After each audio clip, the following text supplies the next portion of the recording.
नमस्कार मित्रांनो, तुमचं स्वागत आहे मिडबाब्स अकॅडमीमध्ये.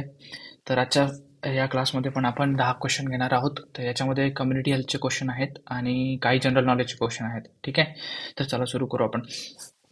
पहिला प्रश्न, आशा कार्यकर्त्याला किती लोकसंख्येमागे नेमले जाते? ठीक आहे, तर आशा कार्यकर्ता तुम्हाला माहिती आहे. आशा आशा जी होती म्हणजे जी आहे ती कुठे काम करते? विलेज लेवलवर काम करते, बरोबर आहे. Village level. आता याच्यावर प्रश्न येऊ शकतो की आशा कार्यकर्ता कुठल्या लेवलवर काम करते. मग ऑप्शनमध्ये येते PSC, त्याच्यानंतर सब सेंटर, फलाना ढिमका, विलेज लेवल असं येते. ठीक आहे, तर तिथे विलेज लेवल जर ऑप्शन असेल तर विलेज लेवल सिलेक्ट करायचं. ठीक आहे, नाहीतर जर तुम्हाला सेंटर विचारलं असेल तर sub centre, community health centre आणि फील्ड विजिट अशा ठिकाणी ती काम करते. ठीक आहे, आशा वर्कर. तर प्रश्नामध्ये जर असं काही आलं तर तुम्ही हे लिहू शकता तिथे. ठीक आहे, त्याच्यानंतर आणखी 2-4 गोष्टी आशाबद्दल सांगून देतो तुम्हाला मी, म्हणजे क्वेश्चनमध्ये आलं तुम्हाला लिहिता येईल. ठीक आहे, आशाचा फुल फॉर्म काय होतो? फुल फॉर्म बरेचदा विचारतात प्रश्नामध्ये. तर आशाचा फुल फॉर्म होतो ॲक्रिडिटेड सोशल हेल्थ ॲक्टिव्हिस्ट. लक्षात ठेवा. ठीक आहे, ॲक्टिव्हिस्ट. ठीक आहे, ॲक्रिडिटेड सोशल हेल्थ ॲक्टिव्हिस्ट म्हणजे आशा. ठीक आहे, आणि हे कुठे काम करते? तर ही सब सेंटर, तशी विलेज लेवलवर काम करते, पण तुम्ही सब सेंटर लिहू शकता असेल ऑप्शनमध्ये. तर त्याच्यानंतर कम्युनिटी सेंटर आणि फील्ड विजिट अशा डिफरंट लेवलवर ही काम करते. ठीक आहे, आणि मग ही कशा-कशात हेल्प करते? तर जे गरोदर माता असतात त्यांचं प्रिपेअर्डनेस 12व्या वीकमध्ये त्यांचं रजिस्ट्रेशन करणं, त्याच्यानंतर घरामध्ये टॉयलेट आहेत की नाही ते त्याचं सजेशन देणं, काही त्याच्यावर स्कीम आहे ते सांगणं, त्याच्यानंतर एन्व्हायरमेंटल क्लीनलीनेस बघणं, ह्या सगळ्या म्हणजे हेल्थ प्रमोशनच्या ज्या गोष्टी असतात त्या सगळ्या गोष्टी आशा काय करते? हेल्थ प्रमोशन ह्या गोष्टीमध्ये आशा मदत करते गावातल्या लोकांना. ठीक आहे, तर आशा किती लोकांच्या मागे असते? तर आपण जर आता जो नॅशनल हेल्थ सर्व्हे झाला होता 21-22 मध्ये, national health survey NHS survey 2021 मध्ये झाला होता, त्याच्या अकॉर्डिंग सांगतोय मी तुम्हाला. ठीक आहे, आणि दुसरी के पार्क तुम्ही वाचली असेल बुक, के पार्क, त्याच्या अकॉर्डिंग 1000 पॉप्युलेशनच्या मागे एक आशा वर्कर असते. ठीक आहे, 1 आशा वर्कर असते.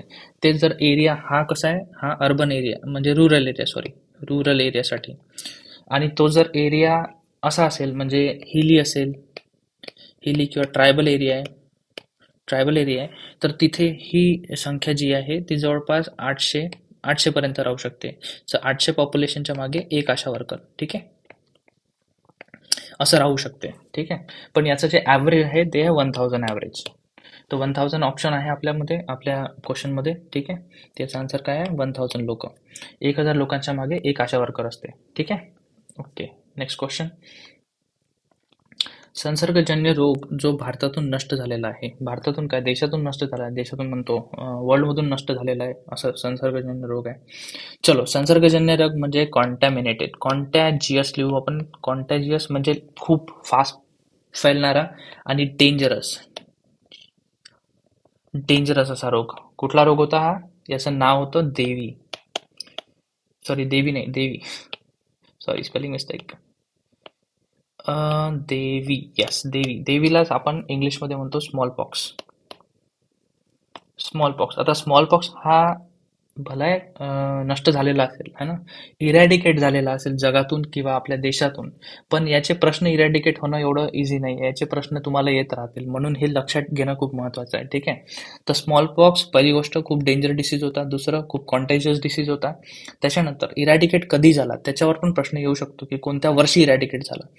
तर इरॅडिकेटेड इन कधी इरॅडिकेट झाला? जर जगातून म्हटलं, तर 1980 मध्ये. त्याच्यात आहे मेचा 8वा दिवस. या दिवशी WHO ने सांगितलं की बा आपण स्मॉल पॉक्स फ्री झालेलो आहे पूर्ण जगातून. ठीक आहे, 1980 मध्ये झाला. इंडियामधून जर म्हटलं तर इंडियामधून 1977 मध्ये हा काय झाला आहे? इरॅडिकेट झालाय. याची सगळ्यात शेवटली जी केस भेटली होती इंडियामध्ये ती भेटली होती 1960, 2 वर्ष आधी, 67, 66, 65 मध्ये. नाही सॉरी 70. काय तुम्ही सांगत नाही राव मला. ओके, 1975 मध्ये. मग 1975 मध्ये शेवटली केस मिळाली. मग त्यांनी काय केलं, 2 वर्ष त्यांनी खूप सर्वे केले शोधण्यासाठी की बा स्मॉल पॉक्सची केस कुठे भेटते का इंडियामध्ये, पण त्यांना कुठेच भेटली नाही. मग शेवटी त्यांनी 1977 मध्ये काय केलं, 1977 मध्ये काय केलं, डिक्लेअर केलं की बा आता इंडिया काय झालाय, स्मॉल पॉक्स इरॅडिकेट झालेला आहे इंडियामधून. ठीक आहे, अशी याची कहाणी आहे. चलो, याच्यात आणखी एक गोष्ट आहे. हा, याची शेवटची केस कुठे सापडली होती असं विचारतात. तर जगामध्ये याची सगळ्यातली शेवटची केस जी सापडली होती ती सापडली होती सोमालियामध्ये. 1977 मध्ये सापडली होती. बघा, सारखं सारखं झालं. 1977 सोमालियामध्ये शेवटची केस सापडली आणि 1977 मध्ये इंडियामधून हा इरॅडिकेट झाला. ठीक आहे, तर ह्याचे सोपं आहे, याचा आन्सर देवी आहे. ठीक आहे, तर हे तुम्हाला लक्षात आलं पाहिजे. आता इथे तुमचे 6-7 क्वेश्चन होऊन गेले पटापट. नेक्स्ट क्वेश्चन, वर्षातून रक्तदान किती वेळा करता येते? अरे वा वा, खूप मजेदार प्रश्न आहे. सगळ्यांना माहिती असलं पाहिजे, आपण रक्तदान करतोच. स्वतःसाठी नाही, जगासाठी नाही, स्वतःसाठी करतोच, पण आपण तर माहीत असलं पाहिजे कितीदा करता येते आपल्याला. ठीक आहे, तर हे वेगवेगळं आहे, म्हणजे मेनसाठी वेगळं आहे आणि वुमनसाठी वेगळं आहे. ठीक आहे, तर मेनसाठी आपण जे 2 रक्तदान म्हणजे आज केलं तर नेक्स्ट कधी करता येईल असं, त्याच्यातला गॅप किती असला पाहिजे बा, तर त्याच्यातला गॅप असला पाहिजे 12 वीकचा. किती वीकचा?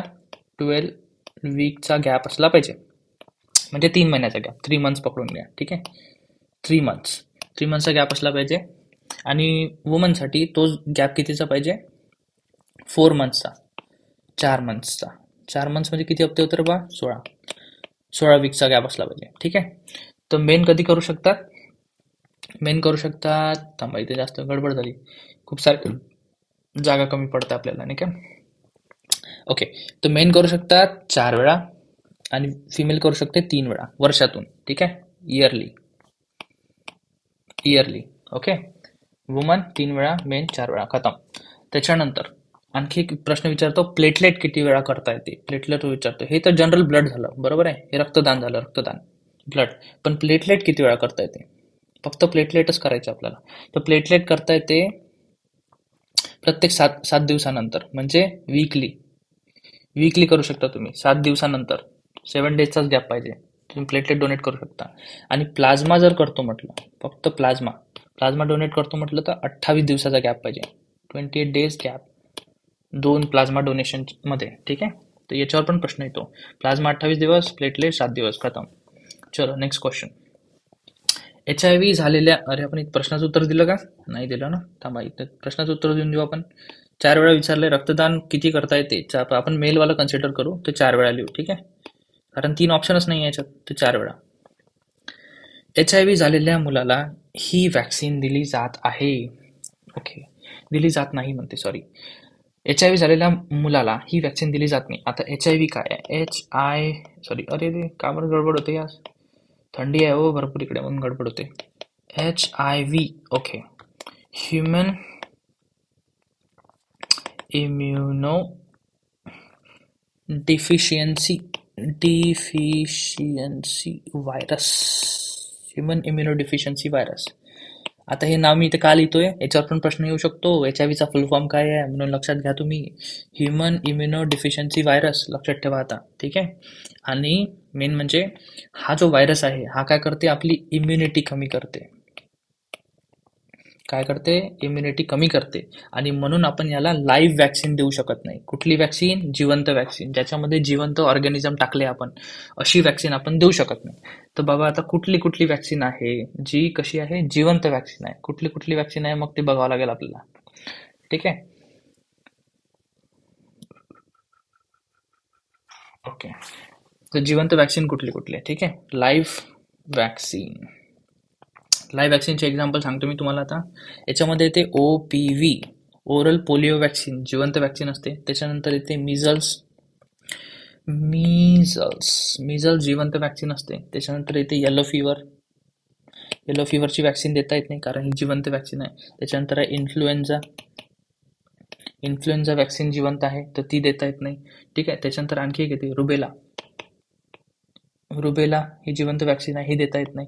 तर ह्या ज्या सगळ्या वॅक्सिन कशा आहेत, जिवंत आहे. म्हणजे ह्या जर दिल्या आपण एका व्यक्तीला ज्याची इम्युनिटी कमी आहे, तर काय होतं, डिसीज होऊन जाईल. आपण प्रिव्हेन्शनसाठी देतो आणि त्याला डिसीज होऊन जाईल, म्हणून ही देता येत नाही. ते आन्सर काय आहे, OPV ओलर पोलिओ वॅक्सिन ही देता येत नाही. ठीक आहे. जनरल नॉलेजचा प्रश्न, GK. ओझोन वायूचा थर विरळ करण्यात हा वायू कारणीभूत आहे म्हणते. कुठला वायू? ओझोन माहिती आहे तुम्हाला, O3 ओझोन, याची लेअर काय झाली आहे, डिप्लेट झाली आहे. कशामुळे, कुठल्या याच्यामुळे? तर ज्याचा आन्सर आहे क्लोरोफ्लोरोकार्बन. इथं चोलो लिहिलं आहे, चोलो नाही आहे, ते क्लोरोफ्लोरो आहे. क्लोरोफ्लोरोकार्बन याच्यामुळे काय होते, काय झालं होतं, तर ओझोन वायूचा थर डिप्लेट झाला होता. आता तो झालाय ठीक, त्याचं टेन्शन घ्यायची गरज नाही आता. ओके, 6वा प्रश्न. Which vaccine is given to pregnant lady? Pregnant lady कोणती वॅक्सिन दिली जाते म्हणते. याच्यात दोन्ही आहे बरं, हे लक्षात घ्या तुम्ही. देता पण येते आणि काही वॅक्सिन आहे ज्या देता येत नाही. तर इथे कुठलं विचारलंय, जी देता येते. गिवन. ओके, कुठली वॅक्सिन देता येते?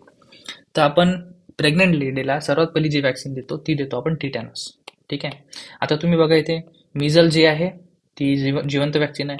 बीसीजी ॲटेन्युएटेड असते म्हणा, पण लाईव्ह असते, तर बीसीजी पण देतो. आणि DPT ही पण देत नाही, कारण हे आपण मुलाला सुरुवातीला देतो, तर ही देत नाही आपण. तर कुठली देतो आपण, टिटॅनस ही वॅक्सिन देतो. ठीक आहे. ओके, आता मी तुम्हाला थोडंसं प्रेग्नन्सी मधल्या वॅक्सिन बद्दल थोडंसं सांगून देतो, म्हणजे तुमचे 4-5 प्रश्न इथे होऊन जाते, नाही का. प्रेग्नन्सीमध्ये जसं माहीत पडलं की बाबा आता लेडी काय प्रेग्नेंट झालेली आहे, जशी गुड न्यूज येते, आपण काय करतो, पहिला डोस देतो. पहिला डोस कशाचा, टिटॅनसचा पहिला डोस देतो. किती देतो, 0.5 ml देतो. ठीक आहे. कुठे देतो, IM देतो, अप्पर आर्ममध्ये देतो IM. ठीक आहे. त्याच्यानंतर हा डोस कधी द्यायचा असतो, तर हा डोस एक तर जसं माहीत पडलं प्रेग्नेंट लेडी झाली बा, म्हणजे गुड न्यूज आली, तसं देतो, किंवा 16 ते 24 वीक्समध्ये. 16 ते 24 वीक्समध्ये याच्या दरम्यान आपल्याला ही देऊन द्यायची असते. ठीक आहे. त्याच्यानंतर हा झाला पहिला डोस. सेकंड डोस जो आहे, सेकंड डोस कधी द्यायचा असतो, तो द्यायचा असतो 24 ते 30 हप्त्यामध्ये. 24 ते 30 हप्त्यामध्ये सेकंड डोस देऊन द्यायचा असतो. आता मग प्रश्न येते, इथे 24 आहे, इथे 24 आहे, मग जर दोन्ही एकाच वेळेस दिलं नाही जमत का? नाही, तसं जमत नाही. तर 2 मध्ये कितीचा गॅप पाहिजे, तर गॅप जो आहे तो पाहिजे 1 मंथचा गॅप. 1 महिन्याच्या गॅपनी तुम्ही 2 देऊ शकता, पण पिरियड तसाच असला पाहिजे. ठीक आहे. मिनिमम, हा मिनिमम गॅप आहे, मिनिमम याच्यापेक्षा जास्त झालाच चालते. पण याच्यात आणखी एक गडबड आहे, म्हणजे EDD जी असते, EDD expected date of delivery. आता डिलिव्हरी होणार बा, आता 9वा महिना सुरू होत आहे, तर त्या 9व्या महिन्याच्या आधीच आपल्याला द्यावं लागते. म्हणजे किती, 1 महिन्याच्या आधी. जसं आता डेट फरवरीची आहे, तर तुम्हाला जानेवारीच्या आधीच तुम्हाला काय करावं लागेल, त्याला सेकंड डोस देऊन द्यावा लागेल. ठीक आहे. आणि आता जर समजा ही तर सपोज पहिली प्रेग्नेन्सी आहे, लेडीची आहे ना, फर्स्ट प्रेग्नेन्सी, तर मग आता सेकंड प्रेग्नेन्सीच्या वेळेस पण द्यायचं का? हो, सेकंड प्रेग्नेन्सीच्या वेळेस पण द्यावं लागते, पण त्या लागते बूस्टर. पण केव्हा, जर ही प्रेग्नेन्सी विदिन 3 इयर्स, जर 3 वर्षाच्या आतमध्येच जर लेडी पुन्हा प्रेग्नेंट झाली, सेकंड प्रेग्नेन्सी झाली तिला, तर आपल्याला हे बूस्टर डोस द्यावं लागते. ठीक आहे. मग माहीत पडलं सेकंड प्रेग्नेन्सी झाली, तिला एक बूस्टर डोस देऊन टाकायचा. ठीक आहे. तर हे आपलं कशाचं, प्रेग्नेंट लेडीचं, नाही सॉरी, वॅक्सिनेशनचं इन प्रेग्नेंट लेडी. ठीक आहे. आता याच्यात एक नोट करा गोष्ट, आपण प्रेग्नेंट लेडीला कधीच लाईव्ह वॅक्सिन देत नाही. नो, लाईव्ह वॅक्सिन द्यायची नाही बिलकुल. ठीक आहे. तर त्याच्यामुळे OPV सारखी, मिझल सारखी, BCG सारखी ही वॅक्सिन आपण देत नाही. का बरं? कारण हे लाईव्ह वॅक्सिन आहे, त्यामुळे बेबी अफेक्ट होऊ शकतो, त्याच्यामुळे हे द्यायची नाही. ठीक आहे. चलो, 7वा प्रश्न, थोडंसं इथे पूछपाछ करून घ्या, स्वच्छता ठेवा, हेल्थ प्रमोशन करायचं आपल्याला. ओके, रक्तात मलेरियाचे जंतू आढळल्यास किती दिवस उपचार घ्यावा? वा वा वा, खूप मजेदार प्रश्न आहे. रक्तात मलेरियाचे जंतू आढळल्यास किती दिवसात उपचार घ्यावा म्हणते. तर आता तुम्हाला सांगतो, मलेरिया, याच्या आदल्या व्हिडिओमध्ये मी मलेरियाबद्दल तुम्हाला भरपूर माहिती दिलेली आहे, कारण मलेरिया हा इम्पॉर्टंट टॉपिक आहे, त्याच्यावरती प्रश्न येऊ शकतात. ठीक आहे. थोडंसं मी एकदा रिपीट करून देतो तुमच्यासाठी. मलेरिया कशामुळे होते, प्लाझ्मोडियम वायवॅक्स प्लाझ्मोडियम वायवॅक्समुळे हा होतो. फाल्सिपेरम पण आहे, ओव्हल पण आहे, बाकी पण ऑर्गॅनिझम्स आहेत, 4 आहेत. पण तुम्ही त्याच्यापैकी हाच लक्षात ठेवा, प्लाझ्मोडियम वायवॅक्स आणि प्लाझ्मोडियम फाल्सिपेरम. फाल्सिपेरमला काय म्हणतात, ब्लॅक वॉटर फीवर म्हणतात. ठीक आहे. त्याच्यानंतर याच्यामध्ये औषध कुठलं दिलं जाते, औषध दिलं जाते क्लोरोक्विन. क्लोरोक्विन, ठीक आहे. आणखी एक नाव आहे प्रायमाक्विन. प्रायमाक्विन, ठीक आहे. आणखी एक दिलं जाते quinine sulphate. Quinine sulphate, sulphate sorry sulphate. तर हे जे आहे ना, हे इम्पॉर्टंट काय आहे याचे, अँटीबायोटिक्स आहे. ठीक आहे. इम्पॉर्टंट अँटीपॅरासिटिक मेडिकेशन्स आहेत हे. आणि हे कधी द्यायचे असतात, तर याचा जो कोर्स असते तो 7 ते 14 दिवसाचा असतो. म्हणजे 1 वीक ते 2 वीकचा याचा कोर्स असतो. ठीक आहे. पण इथे प्रश्नामध्ये काय म्हणत आहे, मलेरियाचे रक्तात मलेरियाचे जंतू आढळल्यास, आता जंतू सापडले आपल्याला म्हणजे पॉझिटिव्ह आहे, पॉझिटिव्ह आहे, तर आपल्याला 7 दिवस तरी मिनिमम, हे काय आहे मिनिमम 7 दिवसाचा तरी आपल्याला कोर्स घ्यायचा असतो. कशाचा, या अँटीबायोटिक्सचा. ठीक आहे. 7 दिवस. ऑप्शनमध्ये 7 आहे का, आहे. त्याचं उत्तर काय आहे, 7. मिनिमम 7 दिवस कोर्स घ्यायचा. तसा कोर्स 14 दिवसाचा नसतो, पण मिनिमम 7 दिवस तरी घ्या लागतो. ठीक आहे. चला, health promotion includes all except. अरे, कम्युनिटीचा क्वेश्चन, CHN कम्युनिटीचा क्वेश्चन फार महत्वाचा. हेल्थ प्रमोशन म्हणते बाबा, मगांपासून हेल्थ प्रमोशन सांगत होतो मी तुम्हाला. हेल्थ प्रमोशन प्रमोशन प्रमोशन झालं का नाही माहिती. चला, हेल्थ प्रमोशन मध्ये काय काय गोष्टी येतात, तर हेल्थ प्रमोशन मध्ये येते, आता हे कशात आहे, प्रायमरी प्रोटेक्शन, प्रिव्हेन्शन है ना. प्रिव्हेन्शन वाचलं असेल तुम्ही, तर हे प्रायमरी प्रिव्हेन्शन मध्ये येते हेल्थ प्रमोशन. याच्यात काय काय येते, याच्यात देतो आपण हेल्थ एज्युकेशन. हेल्थ प्रमोशन मध्ये हेल्थ एज्युकेशन देतो. त्याच्यानंतर इन्व्हायरमेंटल मॉडिफिकेशन करतो, म्हणजे स्वच्छता राखतो. बेसिकली थंडाच बांधतो घरी, स्वच्छता राखतो, हे सगळ्या गोष्टी. त्याच्यानंतर न्यूट्रिशनल इंटरव्हेन्शन, जसं आता वजन वाढत आहे तर बा कमी खा रे बाबा, है ना, तसं वाला न्यूट्रिशनल इंटरव्हेन्शन. किंवा ज्याच्यामध्ये आता कोणामध्ये काय आहे, आयोडीनची डिफिशियन्सी आहे, तर त्याला आयोडाइज नमक देणं, है ना, हे हे आहे न्यूट्रिशनल इंटरव्हेन्शन. म्हणजे त्याला ग्वायटर झाला नाही पाहिजे, असं वाला. ठीक आहे. त्याच्यानंतर आहे lifestyle and behaviour modification. Lifestyle आणि बिहेवियरल मॉडिफिकेशन. आता जसं एखाद्याचं आपल्याला वाटते की बा याला हायपर टेन्शन होऊ शकते, तर मग त्याला सांगायचं की बा एक्सरसाइज करत जा, है ना, जास्त मीठ नको खात जाऊ, है ना, जास्त फॅटवाले पदार्थ नाही खायचे, त्याच्यात तेलकट पदार्थ नाही खायचे. हे सगळं काय आहे, हे सगळं हेल्थ प्रमोशन. ठीक आहे. आता आपण प्रश्न पाहू. आता याच्यात हा प्रश्न कसा आहे, एक्सेप्ट वाला प्रश्न आहे, म्हणजे बाहेर काढायला लागते याच्यातून, है ना. 8वा प्रश्न एक्सेप्ट वाला प्रश्न आहे, म्हणजे हा गडबडवाला प्रश्न आहे. तर ऑप्शन बरोबर वाचायचे. Effective and concrete public participation, बिलकुल जरुरी आहे. पब्लिक पार्टिसिपेशन याच्यात खूप महत्वाचं आहे, तर पहिलं बरोबर आहे. Directed towards action on the determinants of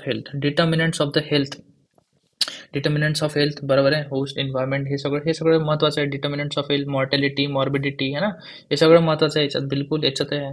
use complementary methods against health hazard. आता कॉम्प्लिमेंटरी मेथड हेल्थ हजार्ड म्हणते, हेल्थ हजार्ड व्हायचाच आहे ना बाबा.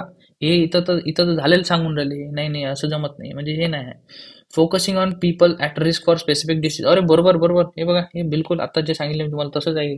काय मी सांगितलं ना तुम्हाला, एखाद्याला जर असं वाटते की बाय त्याचं वजन वाढलं आहे, आता त्याला हायपर टेन्शन होऊ शकते, तर त्याला आपण काय करतो, पहिले त्याच्यावर फोकस करतो आणि त्याला सांगतो जेवण बरोबर करत जा, एक्सरसाइज करत जा, हे खाऊ नको ते खाऊ नको, बरोबर आहे. तर म्हणून हे काय, हे पण आहे त्याच्यात. मग याचा आन्सर काय, याचा आन्सर आहे ऑप्शन सी. ठीक आहे. चलो नेक्स्ट. आशा, पुन्हा आशा आली रे बाबा. आशा स्टँड्स फॉर, अच्छा, आशाचा फुल फॉर्म विचारलाय. आता वरतं सांगितलं तुम्ही, आठवा बरं काय होतं आशाचा फुल फॉर्म. 1 मिनिट देतो तुम्हाला, नाही देत जाऊ द्या. आशाचा फुल फॉर्म आहे ॲक्रेडिटेड सोशल हेल्थ ॲक्टिव्हिस्ट. ठीक आहे, आशा. चलो, सोपाच प्रश्न होता. 10वा प्रश्न. Infection that occurs as a result of a therapeutic और डायग्नोस्टिक प्रोसिजर इज कॉल्ड. अरे वा, खूप मस्त प्रश्न दिलेला आहे इथे, है ना. हा कम्युनिटीचा आहे, CHNचाच प्रश्न आहे, पण हा कसा हॉस्पिटल रिलेटेड क्वेश्चन आहे. कम्युनिटी म्हणते पण हा हॉस्पिटलचा प्रश्न आहे, है ना. चलो, कशामुळे होत आहे? Therapeutic diagnostic procedure. आता सपोज एखाद्याची एंडोस्कोपी करतो आपण, एखाद्याचा MRI काढतो, तर त्याच्यामुळे जर त्याला डिसीज होत असेल, एखाद्याचं ब्लड घेतो आपण आणि सिरिंज जे निडल आपण वापरली तर एखाद्याला डिसीज होऊ शकते, बरोबर आहे? तर तसं जे थेरप्युटिक अँड डायग्नोस्टिक प्रोसिजरमुळे जर एखाद्याला काय होत असेल, एखादा डिसीज किंवा इन्फेक्शन होत असेल, तर त्या इन्फेक्शनला काय म्हणतात असं इथे विचारलंय. तर याचं उत्तर जे आहे ना ते आहे आयट्रोजेनिक इन्फेक्शन. आयट्रोजेनिक म्हणजे याला काय म्हणतात? फिजिशियन जनरेटेड इन्फेक्शन पण म्हणतात त्याला. ठीक आहे, म्हणजे डॉक्टरमुळे झालेलं इन्फेक्शन असं म्हणतात. ठीक आहे, आता ऑप्शन सगळे बघून घेऊ आपण. अपॉर्च्युनिस्टिक इन्फेक्शन. अपॉर्च्युनिस्टिक इन्फेक्शन कोणत्या इन्फेक्शनला म्हणतात? जेव्हा माणसाची इम्युनिटी कमी होते, इम्युनिटी कमी झाली आणि त्याच्यावर मग हे करते, ही अपॉर्च्युनिटी पाहते आणि हे पटकन डिसीज कॉज करते, तर अशा इन्फेक्शनला काय म्हणतो आपण? अपॉर्च्युनिस्टिक इन्फेक्शन. हायड्रोजेनिक आत्ताच सांगितलं, थेरप्युटिक डायग्नोस्टिक प्रोसिजरमुळे होते. क्रॉस इन्फेक्शनचा अर्थ होते एका माणसाकडून दुसऱ्या माणसाला, म्हणजे पर्सन टू पर्सन, याचे होते ते क्रॉस इन्फेक्शन. आता सपोज मला काय झालेलं आहे, मला डिप्थेरिया झालाय, मी खोकललो आणि जंतू एखाद्याच्या अंगावर गेले, मी त्याला हात लावला, त्यानं मला टच केलं, मग झालं काय झालं? इन्फेक्शन. त्याला म्हणते क्रॉस इन्फेक्शन. एकापासून दुसऱ्याला फैलते, क्रॉस इन्फेक्शन. जसं आपलं हे नव्हतं फैलत का, कोणतं आला होता ते आताच 1919 मध्ये, 2019 मध्ये, कोविड है ना, कोविडवाला, तो वाला क्रॉस इन्फेक्शन. नोझोकोमिल इन्फेक्शन. नोझोकोमिल इन्फेक्शन याला आणखी एक नाव आहे, काय नाव आहे रे बा, बरंच नाव आहे. तर याला म्हणते hospital acquired infection. Hospital acquired infection म्हणते याला. ठीक आहे, म्हणजे हॉस्पिटलमध्ये ऍडमिट झाला तो कायसाठी? खोकल्यासाठी, आणि तिकडून घेऊन आला तो भलतीच गोष्ट, भलतच झालं त्याला काही, है ना. ते आहे हॉस्पिटल ॲक्वायर्ड और नोझोकोमिल इन्फेक्शन. कारण हॉस्पिटल एन्व्हायरमेंट खूप इन्फेक्शियस एन्व्हायरमेंट असते, है ना. तिथे खूप सारे डिसीजवाले पेशंट्स असतात. तर बरेचदा असं काय होते की व्यक्ती तिथे जातो आणि त्याला दुसरं इन्फेक्शन होऊन जाते, है ना. जसं निमोनिया, हॉस्पिटल ॲक्वायर्ड निमोनिया तुम्ही खूपदा ऐकला असेल. निमोनिया खूप कॉमन कॉज आहे नोझोकोमिल इन्फेक्शनचा, जे रेस्पिरेटरी निमोनिया होतो, ते आहे हॉस्पिटल ॲक्वायर्ड नोझोकोमिल इन्फेक्शन. ठीक आहे, चलो आजचे संपलं, मग आजचे 10 प्रश्न. आता भेटू उद्या आपण. अभ्यास करत जा, टेन्शन घेऊ नका, सगळं काही ठीक होऊन जाईल. ओके, चलो.